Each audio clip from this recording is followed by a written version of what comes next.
Kasi nagbabalak sila na maglungsad ng sunod-sunod na protesta laban dito sa muling pagpapatupad ng NCAP. Malaman po natin ang mga kadahilanan po, Kajun.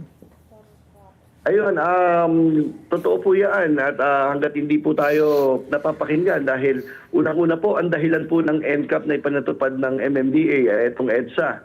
No? Kaya para makatulong daw po ito sa traffic ay hinihiling nila na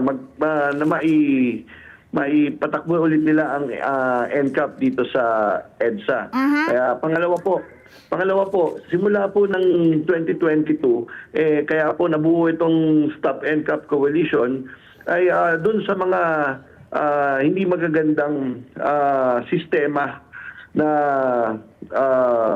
nangyayari dito sa NCAP. Gawa ng ibang tao ang napaparusahan dito sa NCAP. Imbis na driver ang papadala nila ng mga notice of violation, yung mga may-ari ng sasakyan. Katulad po namin sa transport sector, kami po may mga drivers po kami at kami po yung operator. Ang kasalanan po ng driver namin, dun po sa amin po na ipapadala at sa amin po dinadagan ng ating gobyerno. Kaya mali po ito, hindi po madidisiplina yung ating mga drivers pag ganito. Hindi makatarungan, di ba? Hindi yung lumabag. Sir June. Pero sorry, follow up ko lang doon, Yes, go ahead. Pero kayo po, bilang may-ari at operator, at lumabag yung driver ninyo, wala kayong usapan na sasabihin mo doon sa driver, kahit sa mga private car owners sumunod ka sa NCAP ha, kasi kapag ikaw ay lumabag, yung multa mo, sagot mo, hindi ko sasagutin yan. Wala kayong ganung usapan?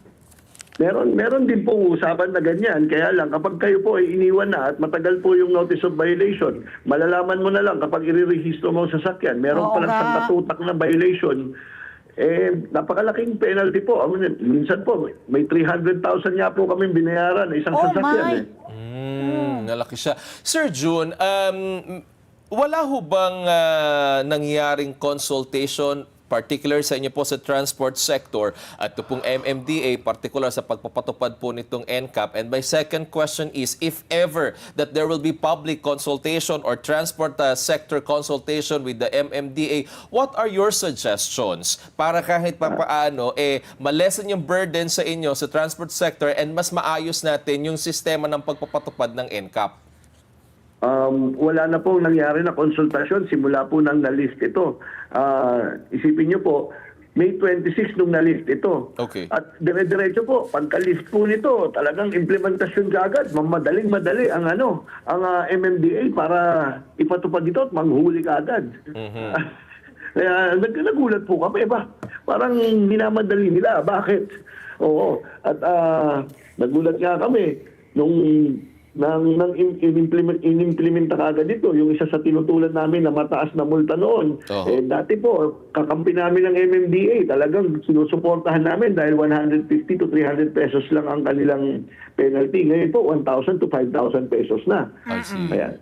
Yan po yung mga dapat sana na naikonsulta sa amin. But what are your suggestions, Sir June? Your suggestions? Doon po naman po sa pangalawang tanong ninyo, anong mga mungkahin natin kung hindi man ito matuloy, no? Sa atin po, sa ibang bansa po sinasabi nila tanggap-tanggap na ang NCAP. Pero sa ibang bansa po, katulad ng Singapore, actually, kinausap ko nga dyan dahil last weekend nandun si Attorney Inton, tagapagsalita ng LTFRB, pinaalam ko rin naman sa kanya ito. At kwento niya sa akin, alam mo Jun, dito sa Singapore, secondary lang ang NCAP. Nag-invest ang gobyerno sa mga enforcers. At nagkomento rin sila tungkol dun sa NCAP dito sa Metro Manila na yung infrastructure dito sa Metro Manila ay kakaiba. Kakaiba, maliliit ang kalsada at yung mga signages natin na marami pa dapat ayusin bago mag-implement sana ng NCAP. So, ang mungkahi po sana namin, kailangan sa mga maliliit na kalsada natin, dagdagan natin, mag-invest tayo sa mga traffic enforcers. Tapos, yung sa mga malalaki katulad ng EDSA at C5, yan, pwedeng NCAP dyan.